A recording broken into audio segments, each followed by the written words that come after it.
All right, so we're diving into Psalm 57 today. And it's not just the words that are powerful, but the whole backstory too. We've got the who, the when, even how it was meant to be sung, talk about setting the scene. So our mission here is to really unpack this psalm and see why it still resonates so strongly, even thousands of years later. Yeah, I mean, right off the bat, you get this immediate context. It's attributed to David, Okay. hiding in a cave, fleeing King Saul. Right. And the instruction to sing it to the tune, "Do Not Destroy," it just adds to the urgency, the desperation, the plea for survival. So we jump right into this really visceral cry for help, right? Have mercy on me, O God, have mercy. I look to you for protection. I will hide beneath the shadow of your wings until the danger passes by.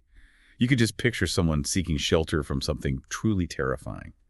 And that image of seeking refuge, it's something that just cuts across time and cultures, doesn't it? I mean, everyone can relate to needing safety when facing threats, whether it's physical danger or something else entirely. But then, just a few lines later, we get this really graphic description of his enemies.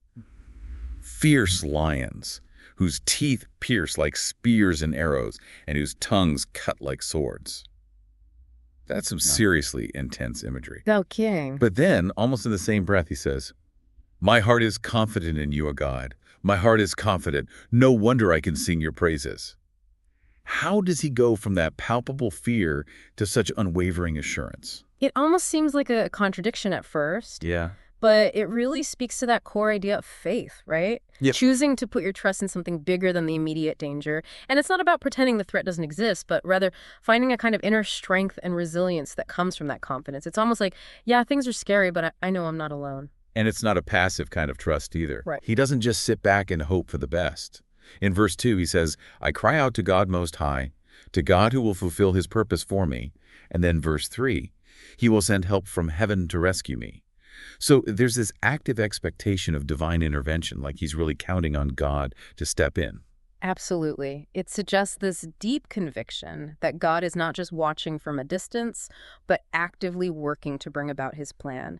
And the lines about God disgracing those who hound me and God's unfailing love and faithfulness, those really underscore that belief in a higher purpose and in ultimate deliverance. Then as the psalm progresses, it shifts gears in this really beautiful way.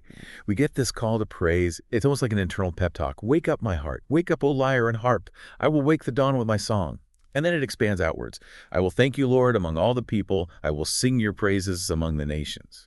So it's like his own personal experience of finding refuge and deliverance just explodes into this universal expression of gratitude and praise. And what's so interesting is that he explicitly says, wake up his heart and instruments. Ah. It's a conscious decision to move from that place of fear and distress to this joyful expression of praise. And the fact that he extends it to all the people emphasizes that God's love and faithfulness aren't limited to him or his situation. He's sharing this experience with the whole world.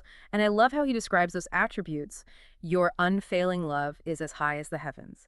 Your faithfulness reaches to the clouds. And it all seems to circle back to these key lines in verses 5 and 11. Be exalted, O God, above the highest heavens.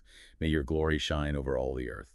It's like the entire psalm culminates in this declaration of God's sovereignty, God's ultimate control over everything. Exactly. It really goes from this deeply personal cry for help in a specific moment of crisis to this expansive affirmation of God's power and glory that extends across the entire universe. And it's not just about being rescued from danger, but about recognizing God's greatness in all things. So looking back at this whole deep dive into Psalm 57, it really paints this picture of finding refuge, holding on to that unwavering confidence in God's mercy and plan, even when things seem incredibly bleak.